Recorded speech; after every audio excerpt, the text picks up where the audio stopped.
এই দিক দিয়ে নামা যাবে, নামবো কীভাবে? একজনে তো আমার পিছে লাগিয়ে রয়েছে, ওই যে আমার আটকাইছে, এমনি ধরতে পারি না, পিছন দা বিচি লড়ার যন্ত্রণায় আস্তে আস্তে হাঁটতাম, মানুষটার কারণে আমি আর পারলাম না। যাই হোক, আমি ট্রেনের চালে ওইটা দেখলাম যে আমার ছাইরা যায় কিনা। কি দরকার ছিল আমার এইভাবে দৌড়ানোর? এখন আমি কোন দিক দিয়ে নামবো?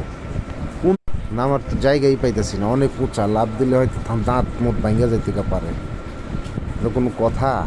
হ্যাঁ, অভিনয় করতেছি, অভিনয় করলে ও যদি চলে যায় তাহলে আমি আবার এই রুটে আসবো না, ও যাইব না, বুঝছি।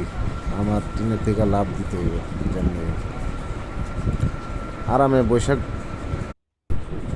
গাছ উলকাইতেছে, ওখানে আবার আমার আটকাইছে। হ্যাঁ, আমার আটকায় তুমি রাখতে পারবা? আমি তোমার উপর দিয়া লাভ দিয়ে চলে যাব। ওই যে দেও যাওয়ার ট্রাই করতেছি, একটা দৌড় দিন, বেশি না। হ্যাঁ ধরো, আমার লেজটা ধরো।